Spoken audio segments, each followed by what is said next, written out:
Welcome to Lights Camera Barstool, episode of The Long Take. Don't know what episode we're on. Today it's me in New York and the Gooch Man in the Arizona house. We just had like a 20-minute escapade trying to find Wi-Fi. So if stuff comes in a little dodgy, that's the reason why. So Gooch, I'll give you the 2-second delay now to get in whatever take you want off the top. Kinjack, don't say anything for 1 second if you're gay. Oh, got your ass. There's nothing I could have done. There's fucking nothing I could have done. So if you hear any technical issues on our end, that's what you're experiencing right now. Is 500 people in the house in Arizona on a singular Wi-Fi because this is one of the highest tech companies in the world. The first item we have is the trailer for Air, the Nike movie. Ben Affleck starring and directing alongside Matt Damon, Chris Tucker, Jason Bateman, Marlon Wayans, Viola Davis. Great crew. Trailer was kind of interesting. I don't know. Like, I feel like as much as anyone else, I have like a baseline level knowledge of Nike and like how Michael Jordan, like sort of like they built their real success off the back of Michael Jordan. But I think getting to see that in like learn more while also experiencing a great movie, I'm all aboard that. And also like Ben Affleck's directing record is stellar. He has like 3 hits, one not so great movie and Live by Night or whatever that was called. But I mean, The Town, Gone Baby Gone, Argo, great movies. So I'm excited for this.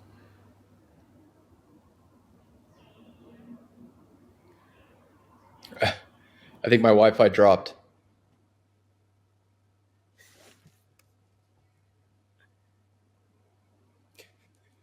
Wait, can you hear me? Yes, delayed, but yes. Oh, this is tough. Hold on. Let me see if I can piggyback off of my phone.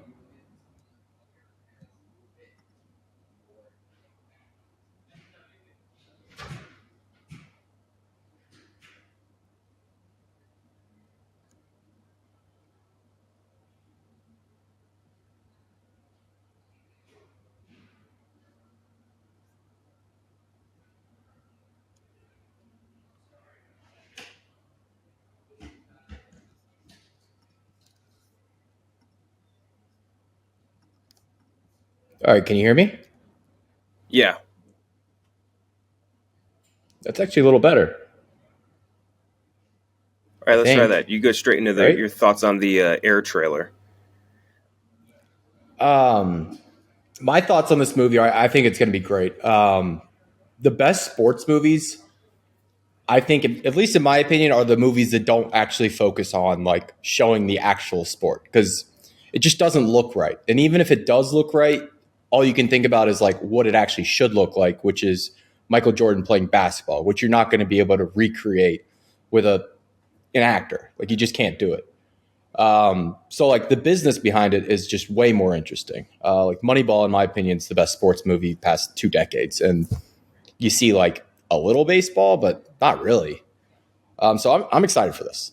Who's direct? Is it Ben Affleck's directing, right? Yeah. Yeah. And for as much as people like to shit on Ben Affleck, he is, I think, a pretty damn good director. He's got 3 really good ones under his belt. Argo, Gone Baby Gone, and The Town. One pretty big miss in Live by Night, but I mean, it's forgivable. Yeah. Every director has misses. Like, so whatever. The cast is great. Exactly. After that, Disney, they lost a couple million subscribers in Q1, and they decided they're going to lay off 7,000 people. And then they accompanied all of that with saying, oh, by the way, don't focus on this really bad stuff. We're also making Frozen 3, Zootopia 2, Toy Story 5, and Inside Out 2. So don't worry, everything's fine. Ignore the flames in the background. It's like the most soulless like news drop ever. Like it's like corporate dystopian. Like, all right, we're firing like nearly 10,000 people, 10,000 people, and then we're making like the 3rd movie in a franchise that I don't think many people are. Do many people want Frozen 3? Frozen 3, Frozen 2 was like that was I didn't like Frozen 2 at all. I thought that was just soulless. Like, so I can't imagine what 3 is going to look like. I guess Toy Story, keep the franchise going. I think they'll make 1 million of those. They'll just make those forever and ever. But, dude. They make money. And then just losing those subscribers, that's tough because I feel like that's always been Disney's like biggest concern is like if they don't have The Mandalorian dropping and they don't have like Obi-Wan running, like, or a big Marvel show, which they didn't have anything big for the last few months, except for Andor, which the viewership problems were always pretty obvious. Like, why are people going to subscribe to the platform? I don't know. So I guess that's why they keep making all these shit Marvel shows, try to get subscribers to stay on. But I don't know. Yeah. They just have nothing to offer, I think, the non-parenting group of Disney subscribers. It's like, yeah, I want to be able to watch Star Wars whenever I want, or be able to watch like a Marvel movie whenever I want to. But like, that only goes so far. And when you're not giving me something interesting, like a fucking Andor or Mandalorian or something, like why am I here? The only reason I really think I even at this point have Disney Plus is because, number one, we needed to review stuff. But like, if we weren't doing this, I would like want it, I think, for what? Like, I don't know. I don't know what the answer would be to that. I haven't opened up the app since the last episode of Andor. I really don't think I've opened it up. I think I went back and rewatched the Jailbreak episode of Andor, and that's been it. Like, there's nothing really bringing me back to that app, which shows. But I don't know. There's just so many streaming services now. I really don't.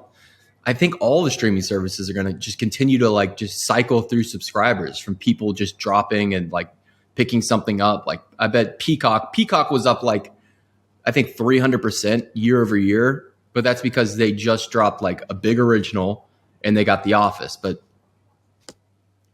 they'll probably lose 50, like they're going to lose half those subscribers in like 3 months. So this just feels very unsustainable. I don't know how this streaming stuff is going to continue when Disney's like losing like this.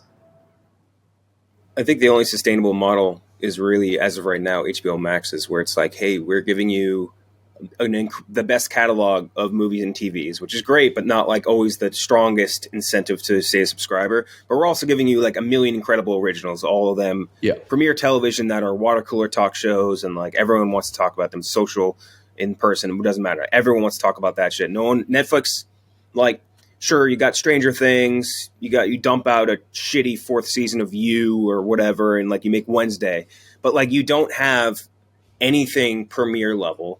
And then for Disney Plus, it's like you have all the IPs in the world, but you can't seem to make anything really worth the shit that you can promote well. Like, Andor's the best thing that they've made on Disney Plus, but like they didn't, in my opinion, do a great job of like showing what is good about it. And I don't even know, like, Peacock. Like, hey, it's just like there's just so The Office, many. That's it. There's just so many services. Like, it makes you miss cable, which is like, it's fucked up, but I miss cable. Mm-hmm. Like, I miss just being able to like just have it all in one package. Like, even though it was $70, like, what is it now? Like, if you want to like have everything, you got to pay close to $150. That's what I like about the Disney bundle, because at least it's like Hulu, ESPN, which ESPN Plus I never need, but like the bundle of all three of those I think is nice. But like if they would have something like that, if they would never team forces on shit like that with like Netflix, HBO, or whatever. But I mean, I'd probably do that. Which of those movies are you excited about though? Like, are you excited about another Toy Story? None of these. Like Toy Story 4, inoffensive, completely unnecessary. It was just like it did nothing other than lessen the impact of an incredible ending to Toy Story 3. 3 was perfect ending. Like, doesn't get much better. Like, honestly, it's like Return of the King level. Like, it's a very well made movie, and they just had to run it back with a fucking spork. Yeah, and like Zootopia too. Like, I like Zootopia and Inside Out both a lot, but like I don't know if I'm dying for a second one of those. Frozen 3, definitely not. They're banking on the furry community. Because that last one was just ass. I know, at this point. They go nuts. That's one of the nastiest fan art some of the nastiest fan art you'll ever see in your life. What's her name? Judy Hopps? It's a good search for fun. Oh no, it's not. Judy It's Hobson. I not. forget Bateman's character. He was like a fox. Oh Something like yeah, that. he was kind of hot though. He was. He's a sexy. Foxes are like something about it, man. I get where the furs are coming from. It's from inside their suits. The next thing was Andy Samberg and Gene Smart. I've been cast in a movie called 42.6. It's a rom-com directed by Craig Gillespie. Who it's a young man who's cryogenically frozen, wakes up 42.6 years later, and decides to find his now much older ex-girlfriend. There's three components of this movie that I really like: Andy Samberg, Gene Smart, Craig Gillespie. That's two actors I really, really like. I still think like Gene Smart's still at the top of her game right now. It's crazy. Andy Samberg, his most recent rom-com, like in Palm Springs, awesome. And Craig Gillespie's like one of my favorite. I would say outside of like the serious directors, I would say like he's like one of my favorites. Like in the below S tier, if that makes sense. Like in the A tier of movies or movie directors, like he's right there for me, like near the top. So I don't know. The concept's like don't be your. There's an episode of Futurama that literally does this, where Fry like he finds out that his ex-girlfriend was also cryogenically frozen, and then she gets stolen by Pauly Shore. This episode was from like probably 1999, but like it's kind of like that. But it's I don't know. The concept's weird. I just love all the components around it, though. I mean, I love rom-coms. Like I'm just an absolute sucker for them. So I love this. And Craig Gillespie is sneaky. Like I don't think people know his name, but he's very good. Like I, Tonya should have been nominated for more shit. Amazing. Like, that might be Margot Robbie's best role. And then Cruella. Even Cruella. Like I think Cruella might be. Well, I love Beauty and the Beast, but that has more to do with the soundtrack. But it might be the best out of the live action Disney stuff that they've brought. Like, and it's a movie that really like Beauty and the Beast was so good that it made Emma Watson look like a good actor. That's how good that movie was. Dude, she's bad. She's bad. Dude, she's not good. That's something we need to come to accept. Like, out of all the Harry Potter grouping, she's the weakest actress. Or the weakest actor out of the three kids, by far. Like, think about the movies she's been in and what she's done. None of it's good. Dude, I love Little Women. And I told you guys I rewatched it over Christmas break because I think it's a Christmas movie. She stinks in it. Dude, she sticks out so bad because everybody else is so good in that movie. Like, everyone is so good in that movie. And she sticks out like such a sore thumb talking about being poor and like wanting to be a rich girl. Like, it's bad. It's so bad. Yeah. But that aside, this movie I am excited for. I love rom-coms. I think the concept's hilarious. Jean Smart, I think she just gets better. Like, she just continues to be funnier and a better actress. Like, I watched Hacks over break, tore through that in 2 days. She's so good. She's so sharp, like just quick with it. Like, and she can hit the dramatic notes too. Hacks has a little bit of that. Watchmen, her appearance in The Watchmen as the comedian, she was great there. This should be fun. I want more rom-coms. I don't know why Hollywood decided to quit making them because they feel bankable. Like, it feels like that's something people will still go to the movies to see a good rom-com with a strong cast. I think Ticket to Paradise did kind of well last year. Granted, it was very much targeted at an older audience. I think rom-coms can still make the bank. Make more of them. I watched Notting Hill this week. Notting Hill. I think it's one of those. I think it's one of those things where like the horror movies do better in theaters. Rom-coms, I feel like, have earned a bigger space in streaming. You know what I mean? Like horror, I feel like horror doesn't bank as well in streaming as they do in theaters, and opposite for rom-com. Rom-com's like such a perfect date night, though. Like, guy and a girl, like that's 2 tickets right there every single time. 2 tickets. Guy and a girl go see the movie together. Always works. I don't know. We don't get many good rom-coms either. Like, there's not a lot of good ones. Like, even the ones that are hitting streaming are just kind of bad. Yeah, I think it's hard too because like if you look at horror movies over the last like I would say like 5 years especially, maybe even a little bit more, like it's become more of like a prestige genre where it's easier to get a star, where it's like, hey, look, this could be the next Get Out, this could be an A24 horror movie, this could be something like this that'll get legit critical acclaim. And you're never going to have that with rom-com. Like, you're not going to be like, hey, let's go make like, I don't know, like, well, what's the Ashton Kutcher, Renee Zellweger one, which like Renee Zellweger, or no, your place or mine? Reese Witherspoon. Reese Witherspoon. That would really weird. Yeah. Although Ashton Kutcher used to like the older ladies, didn't he date or married Demi Moore? Right? Yeah, he married. She wasn't even that much older though. She was I think only how much older? Actually, she might have been way older. I think she was a decent amount older when they married because she was married to Bruce Willis at one point, right? Let's see. Demi Moore, 15 years, 60. 15 years. He was 25 and she was 40.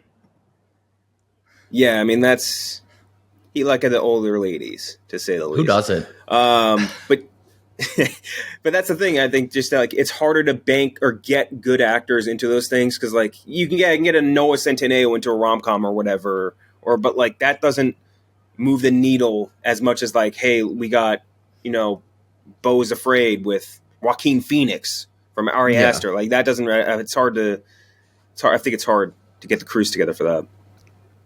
Yeah, I don't know. So. More rom-coms, Hollywood. Come on, set it up too. I agree with you. If we're gonna do sequels, let's set it up too. Let's get Zoe Deutsch and Glenn Powell back in a rom-com together. Dude, they had great chemistry. They were so good together. Okay.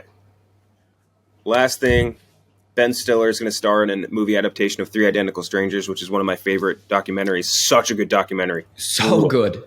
They're was one of them from Jersey too, right? One of them lived in. I think they were spread out around that area, like Long Island or something. Yeah, that's by the way, if you haven't watched that, and you're listening. Yeah, if you're listening and you haven't watched that documentary, watch it. It's great. It's funny. The three brothers are hilarious, and it's a really cool, very fucked up story, but very cool. Super fucked up. Very heartbreaking. Awesome watch. It's one of my favorites of the last few years for sure. It's weird that he's doing this though, because I kind of thought he was done with acting. It felt like. What was his last role? I think he wants to get maybe more, because this is going to be more of a dramatic role than a funny role. Maybe he wants to do something like that. Oh, another great rom-com starring Ben Stiller. Not one you might think of, but Duplex with Drew Barrymore.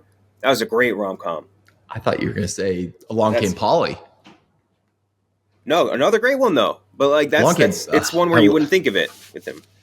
I love Along Came Polly. I'm sorry if I'm distracted. Rudy is right outside my window and he's shirtless and he looks. He looks so hot. Can't blame you.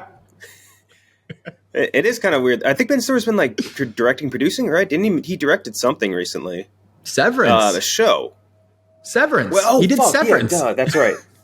Yeah, that's right. Duh. Dude, awesome. He's been producing a lot of stuff too. Which some good, some bad, but I feel like that's where he's at in his career. I didn't think he would come back. Let's see what his last role was. He came back he did a cameo in Hubie Halloween. Yeah. Dude, the last thing he did was the Meyerowitz stories. The last real role. That was great though too. That was serious. Yeah, and that was 6 years ago. So this is surprising. He's also. I think if Meyerowitz Stories wasn't a Dustin Hoffman joint at the wrong time, people would look back on that movie with way more praise. Yeah, it just kind of went underneath the radar big time. Yeah. But yeah, no, also, is he a little old for this? Because they were, in the documentary, they were kind of younger, right? They were all. A majority of the time spent in the documentary, I felt like was focused on their late 20s, early 30s. I think they met in their late 30s, maybe. I want to say. They reunited. Yeah, so for people who don't know this, by the way, I should probably just clarify. The whole documentary is about these triplets that got separated at birth intentionally. By what was it, an orphanage and group that wanted to study them or something like that. Really fucked up. And then they met each other later in life, all three of them, just because they weren't that far away from each other, geographically. They were, I think, a couple states apart, each of them. And they ended up being you just looked at somebody was you look just like this guy, and then so on. Yeah, just insane. Could you imagine? Mm-hmm. Oh, they met in college. People often say me and Dave Franco look like we were separated at birth. I don't know. Yeah, and Tommy Smokes. Yeah. All three of you. All right, but that's all the news. Now we're going to get into our draft. We're doing a Super Bowl themed one today. We each get quarterback, 2 wide receivers, 2 running backs, a tight end, an offensive line, and a defense, except all of them are going to be movie characters, and we're going to try and build the best Super Bowl team. That was a great acid reflex hiccup I just had in the middle of that sentence. We'll start. Gooch, you can go first, and then I'll go. All right, I'm going to start like any good draft. You got to start with the quarterback. That's where you build from. You got to start any good draft. You got to start with the quarterback, even if it's an overdraft. My QB1, he's a leader of men. He's a leader of primates. I'm going with Caesar from the recent trilogy, the Planet of the Apes trilogy. I mean, this guy, he can audible at the line. He's got his hand signals. He can actually fucking speak. He can tote the rock. I mean, imagine how far, dude. He can throw those spears. Imagine how far he can throw a football. I love Caesar as a leader. I mean, I think this is a clear number 1 pick. I think he would have been on every single team's board. So yeah, no. I will say, as a devil's advocate here, I think he's like all of 4'5", which definitely makes it tough at that position. He's going to get a lot of Drew Brees comparisons for sure. Because that's what they do. Every time a short quarterback comes out in the draft, it's every single time. Even if he plays nothing like Drew Brees, they're always just like, oh, yeah, he's like Drew Brees. It's like, this guy plays nothing like Drew Brees. The average chimpanzee height is 2.6 feet tall.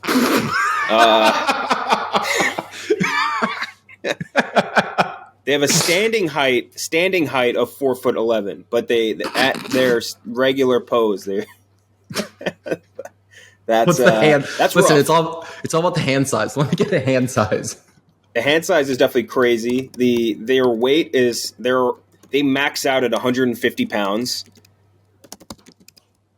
Okay.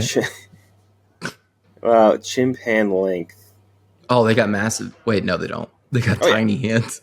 Wait, they got big. No, they got big hands. They got big hands. They have long ass fingers. No. Yeah, this is perfect then. Yeah, he'll tote. Yeah, you'll be able to chuck that thing. Yeah, just again being 2.5 feet tall is going because they can't like run around the standing position. This is like when Tyler drafted Jiminy Cricket as his point guard. Yeah, yep. All right. I'll follow you. And maybe we should just draft straight down the line. I think that's not even a terrible idea. But what do you think? Should we just go straight down, or should we just go pick for pick? Yeah, that's fine. I doubt we have crossover. Let's not even call it really a draft. We'll just say it like a team building. So I'll start with my QB as well, and I'll go with like a very similar as far as like you want a leader of men and somebody who can get the job done.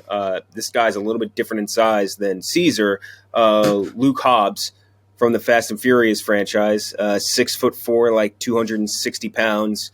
He once lifted a torpedo mid-flight, I guess you would say, and turned it around. This guy's got arm strength at the wazoo. You can't take him down at all unless you're Dom Toretto. So I feel like he's a great pick to lead your team on offense.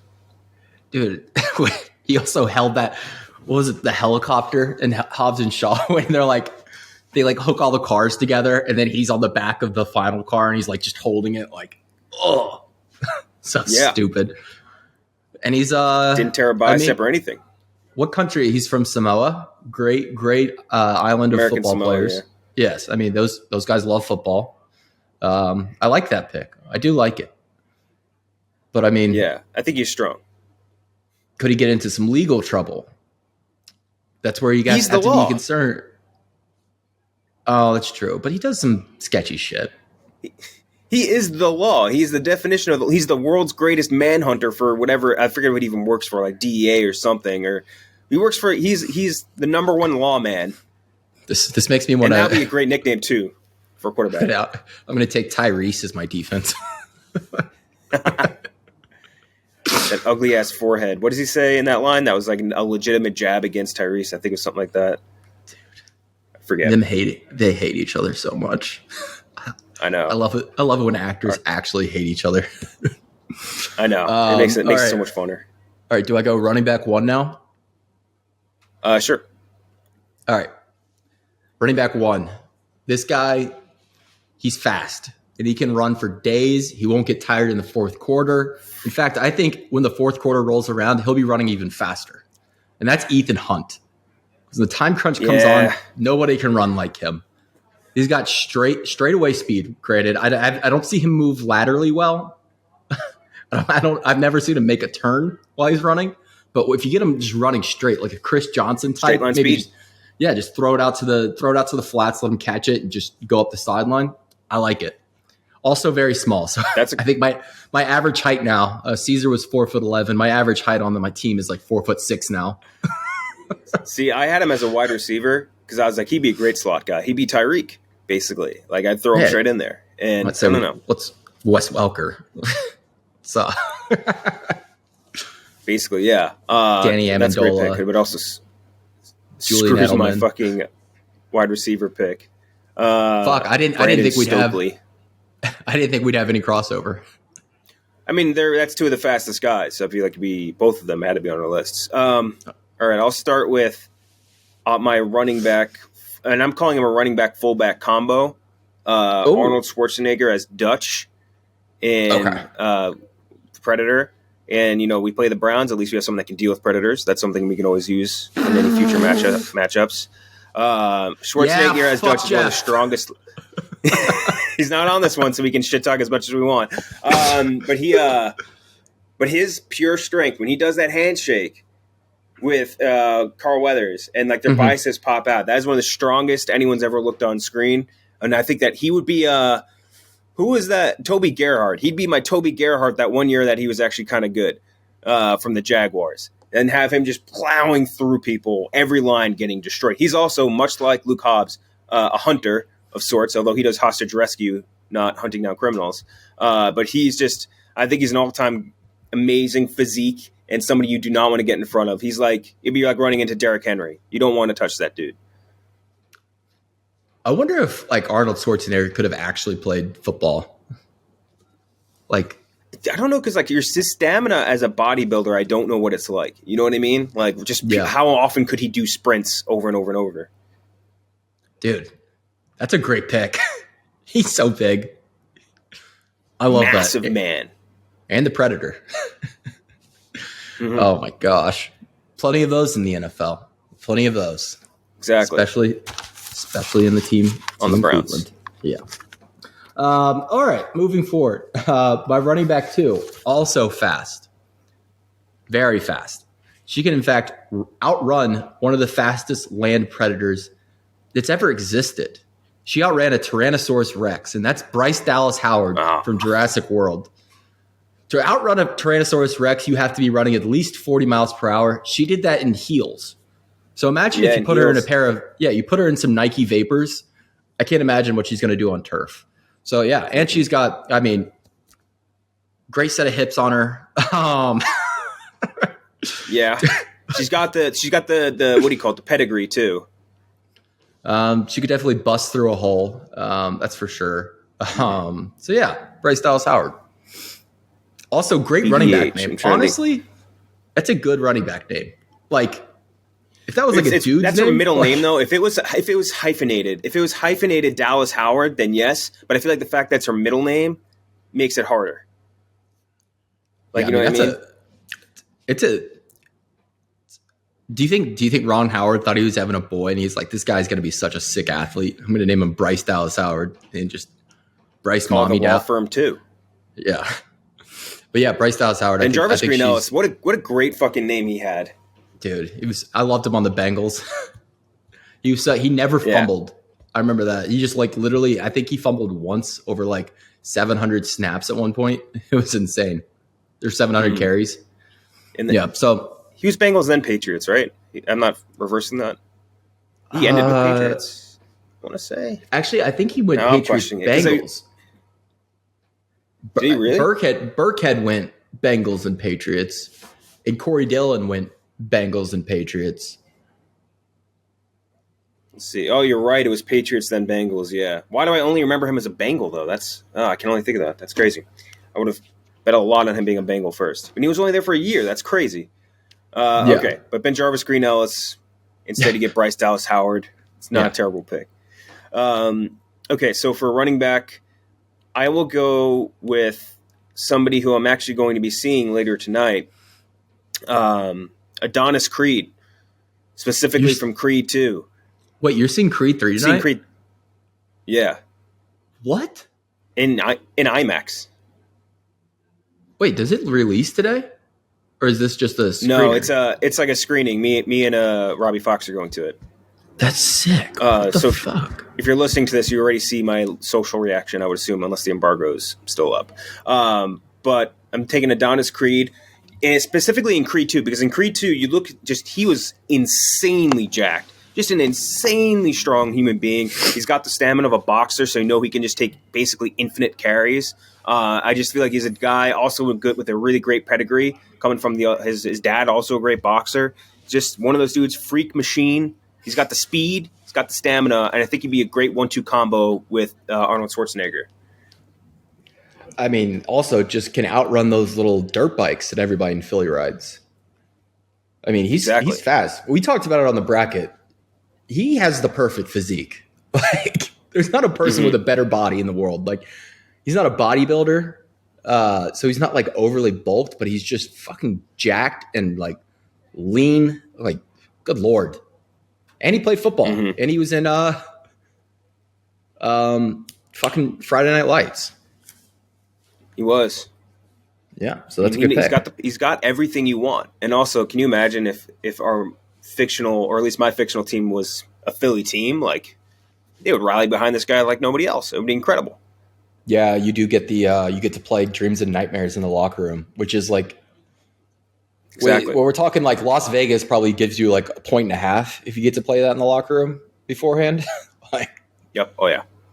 I remember in high school that came out, and we listened to it in the locker room. We had like 3 black guys on our team.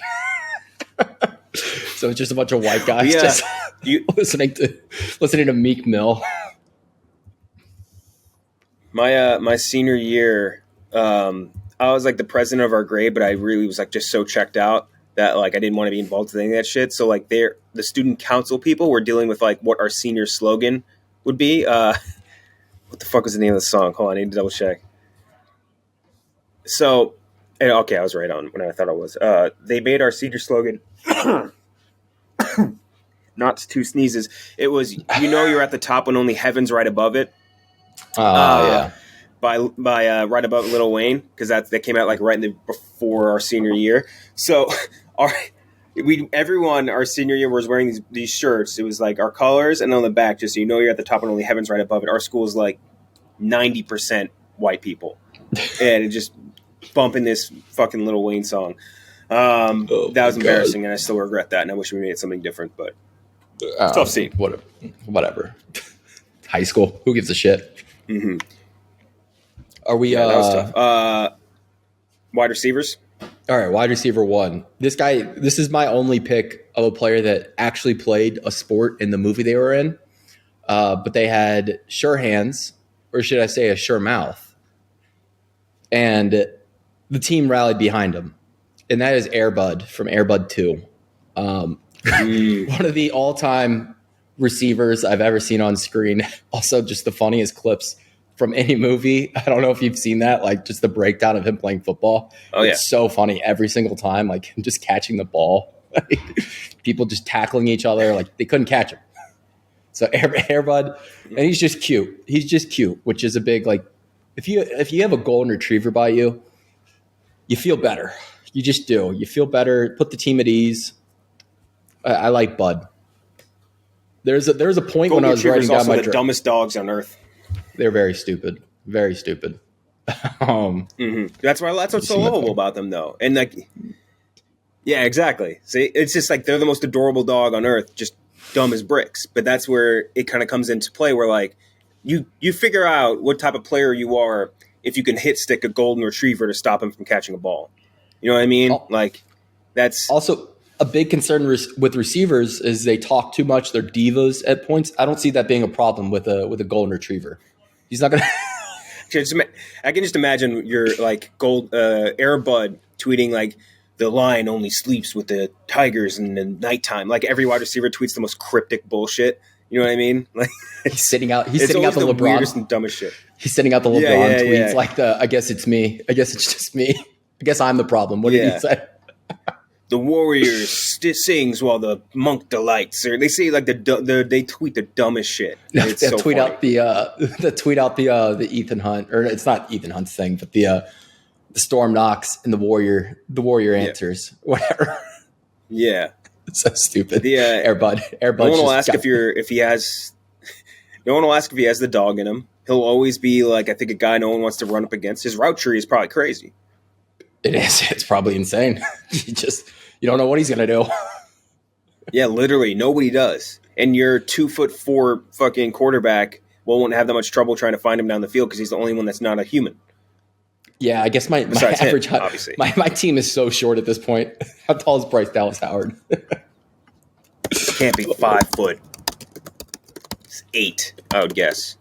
Maybe 5'7". 5'7". Wow. Good Lord. She could pick me up like Cherry DeVille. Mm-hmm. She's big. She's got some strength to her. Yeah, she does. Okay, so my wide receiver, I will go with my first one. I'm going to pick James Bond in Casino Royale specifically because of the intro scene where he does all that crazy parkour all over the place and is just sprinting all over the place. It's like 1,000,000,000,000 degrees. They're in Africa. Like, it's insane. He goes through all this, like, he jumps through all these hoops, runs all these different routes on a tee. Like, he's running on beams in a construction site, straight line speed, making cuts all over the place.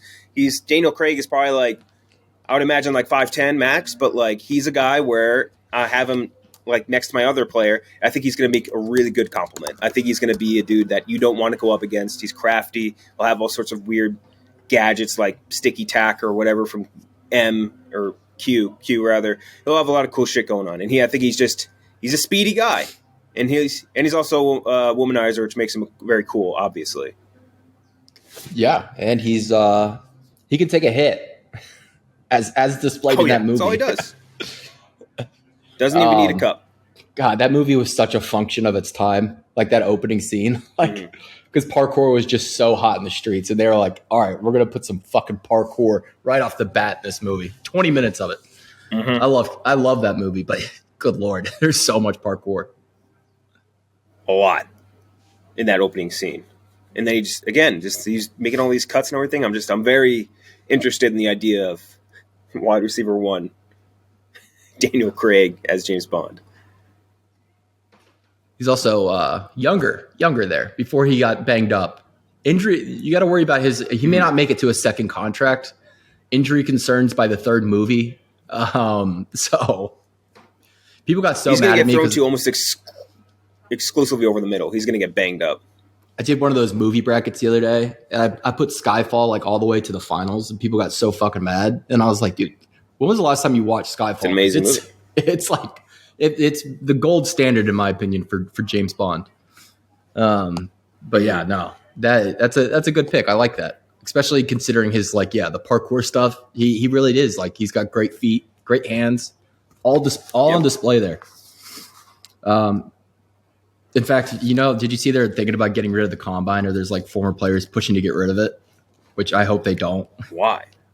Because they said like because it's like, I mean, it's people know that like those physical attributes, like real draft scouts like just don't really use them, like because it's not like a real test. But we like them.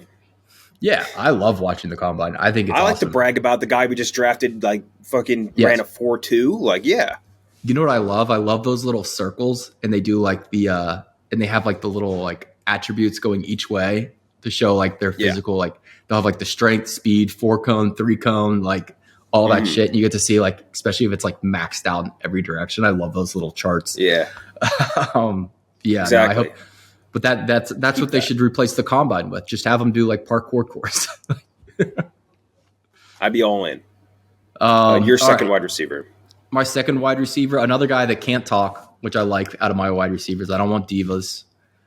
This guy's very versatile. Team first guy. I mean, also fast as hell. I'm going with Bumblebee. Bumblebee from Transformers, the original Transformers. The car. Well, he can be a car if he needs to be. He's going to have a tough time catching if he's in the car mode. But maybe he runs the route as a car. So he needs to be in. Yeah. Okay. He can run. He can run the first route, part of the route tree as a car, and then, I mean, he's not going to get pressed off the line. That's for sure. Unless you draft like Megatron as your defense, but. Well, now I have to. I need to draft the entire Decepticon fucking force if I want to fight this. So yeah, no, I think Bumblebee's a great guy. Great guy. He's my favorite Transformer. I'll say I don't think that Cybertron is known as a home of football. Like, they don't produce a lot of good draft prospects. Like, mostly I would say they make like cars, warriors of the type. Don't typically associate them with football, but it's a basketball planet. It's a basketball planet. Yeah, exactly. Way more of a basketball planet. They're not really into football, but every now and then you have someone that just comes out, shows you something. It's the Kentucky of planets. Exactly. Yeah, that's many people have said that actually. That Cybertron is like Kentucky. That's a good pick though, and now it changes what I have to do with my draft strategy as well. For my second wide receiver, I'll pick a guy, proven winner at everything he's ever done. Led Alabama to a national title. Forrest Gump. Fuck, I knew it. God damn it. I considered him. He was going to be my backup running back choice, but when you took Ethan Hunt off the board, I was like, I need someone different. Now, not a wide receiver is going to have to convert. You're not going to have a big playbook. Playbook's going to be super simple. It's going to be go routes and that's it. His Wonderlic score is going to be bottomed out. He's going to be. It's going to be a tough adjustment. I think. You know what else is going to be bottom out? Jenny, her and his mom.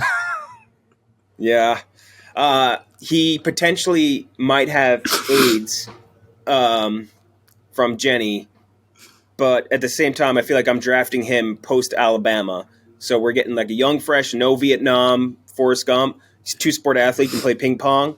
American war hero, although I guess not at the point I'm drafting him. He's just a guy. He can run. He can run real fast, faster than anyone else, and I think that's a guy you want on your team for go routes. And that's, I think, a good complement along with James Bond, who's more quick twitch muscle, over the middle, intermediate, and short routes. So I'm going to go with old Forrest Gump, national champion. I ran this route against this guy named Jalen Ramsey, and they said I pulled a Randy Moss on him.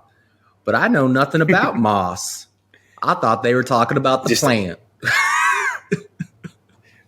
Poor Forrest Gump. The sound bites that would come out of him would be like incredible. Jack Grealish-esque.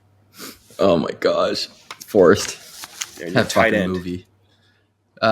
This one was easy. This might have been my first one. Julia Fox, Uncut Gems. Self-explanatory. I think if you could draft her directly after Uncut Gems, yes, great pick. Drafting her now, I don't know. No, but Uncut Gems, Julia Fox. Let me tell you. What a descent from grace this woman has had. That's a good one. She's got like a diamond in the rough, for sure. I'm trying to think of what else she has experience in other than, oh yeah, you need to keep her away from sports gambling. She could end up like Calvin Ridleying herself. You know what I mean? Yeah, that's true. She was involved in it. But the tight ends always have big personalities. Like the best ones do. Like you get your Gronk has a huge personality. Travis Kelce, big personality. Shannon Sharp. My tight end has zero personality. I can't wait for this. What's the guy from the Falcons? I'm blanking on his name. What, Tony Gonzalez? He didn't have a big one when he played, but he does now. I mean, he acted. I should have drafted Tony Gonzalez from which Fast and Furious was he in? I don't remember him being in Fast and Furious. He was? I'm pretty sure.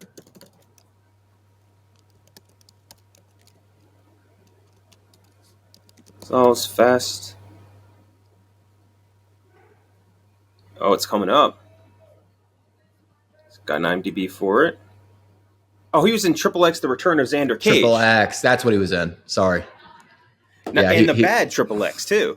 Yeah. Well, actually, no. The second one was the bad one. Return of Xander Cage was when they brought back Vin Diesel. Okay, the Ice-T one is really bad.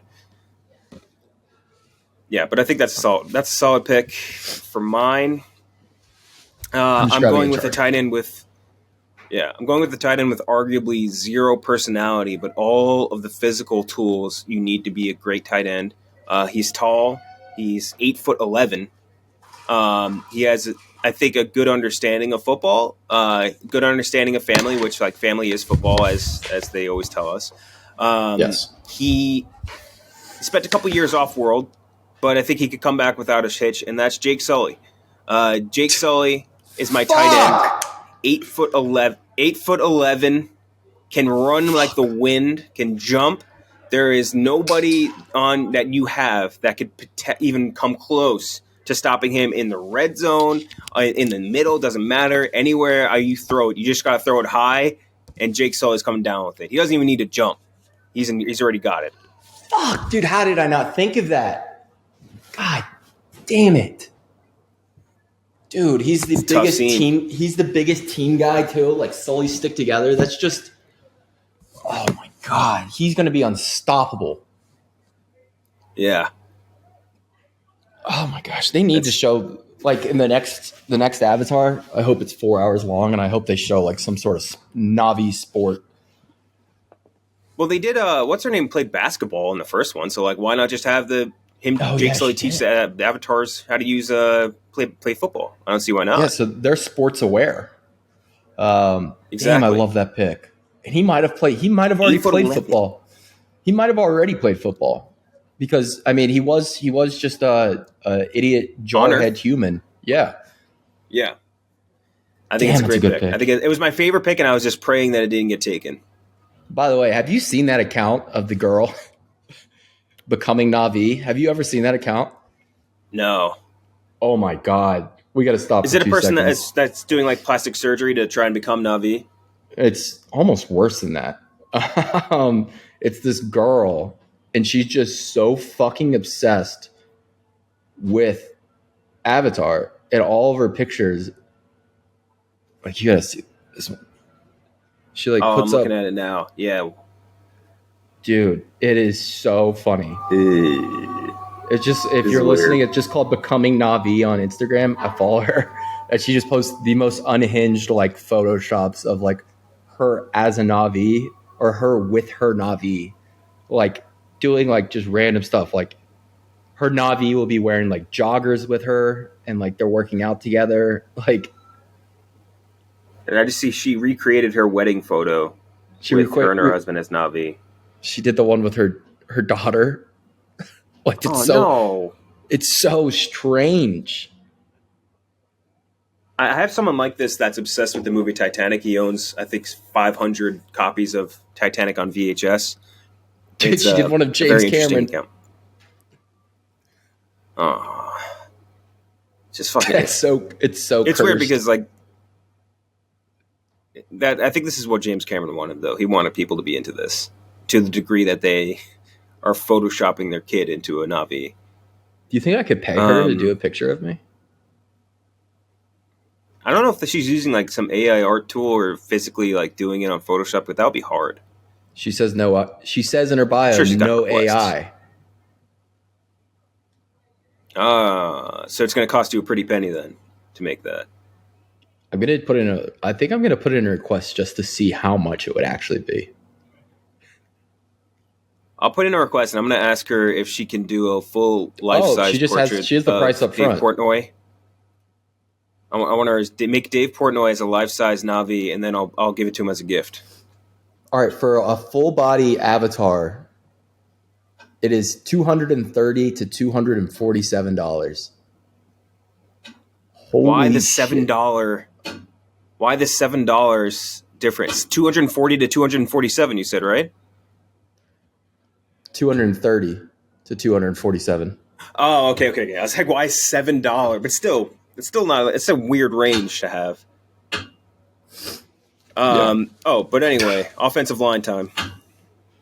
Oh, line time. Let me grab my board. All right. My offensive line. This is perfect because it fits with my quarterback. I'm going with Caesar's Army. Like his buddy who's an orangutan. So you can see over them. His gorillas. Well, they can. I mean, he can. He's got great vision. All right. He's got great vision. But yeah, no. I mean, you also get like the orangutans. I think should be all the offensive line. Well, he's got the gorillas too, the silverbacks from the first. Remember the first movie? They flip the bus and they push it. They push it across the bridge. True. Like that's an offensive line. They're basically pushing the sled. So yeah, no, I think that's an obvious pick for me. They work well together. It's always important for the QB and the offensive line to have a good working relationship, and it's clearly there. As long as we don't have that asshole chimp. What was his name? Rocket? No, Rocket was his son. Yeah. The one with the scars on his face. Something with the K. Something with the K, I forget. Yeah, that guy was a dick. Yeah, that one stunk. They're filming like this. Though. They're filming like a New Amsterdam vodka ad outside, and it's like supposed to be like Love Island. So they're all just like it's like also 40 degrees out, and they're wearing basically no clothes. It's very funny to look at how uncomfortable they look. But yeah, Snips could cut diamonds right now. Yeah, I won't say whose. Yeah, no. Offensive line, we got monkeys. Remember that? That's still one of the funniest tweets of all time. Caesar. Do you remember the fake Martin Scorsese quote when it was like when asked who would win between Godzilla and Kong? Martin Scorsese, Kong, because he monkey. We got to start making more of those. Those are so much fun to make fake quotes. I like that pick a lot, especially if it's mostly silverbacks because, like, number one, it's good for me because your quarterback can't see over them at all. So he's going to need to be – that guy's going to live outside the pocket. He's going to have no choice in the matter. He can stand on Julia Fox's massive ass. But then you lose your tight end, and you're running out of options to throw to, so it all works out for me. My offensive line, I'm picking – The Rock's entire Polynesian family from Hobbs and Shaw. So Roman Reigns, all those other dudes, massive Polynesian dudes. Every one of those dudes line up. Doing the haka before games. Like that is another thing. That's similar to me like Dreams and Nightmares. Like if a team does a haka before any game, any sport, I meet like Vegas adds points to them. Like it's so fucking cool. Do you remember like I want to say it was either the Olympics or it was the FIBA World Cup, the basketball one. And USA played New Zealand. And the New Zealand basketball team did it right in front of us. And then we beat them by like 80. 80 points. And like all the faces on the USA basketball team were like, what the fuck is happening right now? They're like mid-court, like doing like the full dance. But I do like that. Yeah, but I'm telling you, if that was not FIBA and that was like some sort of world football competition, New Zealand would have, like, or not New Zealand, but like American Samoa, Tonga would have smoked us. Would have been bad. Did you get Did you get his mom? Absolutely, she's the center. Yeah, it's a matriarchal group. Now defense. Defense. I'm going back to Jurassic World, but I'm going to Jurassic Park. I'm taking the Raptors, a Velociraptors from the first movie. They're speedy, rangy, cover sideline to sideline. They work together as a group. I mean, I love this trick. There's nothing in the rule book against stabbing an opponent with the talon. Nothing against that. Not that I know of. Mm-hmm. And I just feel like they're not going to come up with a lot of interceptions. I don't think it's going to be tough for them to take the ball away without popping it. But outside of that, I like the Raptors. And we can literally just call ourselves. We have good name options on the table now. We can be the Raptors. We could be the apes, the monkeys. Yeah, a lot of good names. I feel like the answer for my offense is simple, and it's to just have Luke Hobbs do like this before, like, or maybe we gotta lower that a little bit. Or just do like the stop thing, just like a little bit like this, and then all the Raptors stop right there. Yeah, you got to get Chris Pratt. If you had taken Chris Pratt as your quarterback, we would have had problems. But yeah, that would have been real bad. Okay, for my defense, I initially wanted to get the 300 Spartans at Thermopylae, just a bunch of jacked ass Greek dudes, great defenders. Like they were not able to be beat until their playbook got stolen essentially by that whatever that dude's name was. The messed up dude that gave them away to the Persians. Yeah. They could not be beat. But you have a transformer on your team, which makes it very difficult from a defensive standpoint for me. So luckily I got to draft second and get to see a little bit of like what your team's going to look like. I think I'm just have to pick all the Decepticons. Yeah. I would have done the same thing. I think I'm going to have Megatron defensive tackle, Starscream as a corner. Like, who the fuck is going to touch Starscream? Dude, that's a problem. He just picks off the ball midair and just turns into a jet and flies to the other end zone. No fly zone. He's literally no fly zone. Yeah, literal no fly zone. I'm trying to think, what are some of the other ones? What was it? Turbo Zeus, the one who fucked the guard's wife in last night? Something like that. It had some, yeah.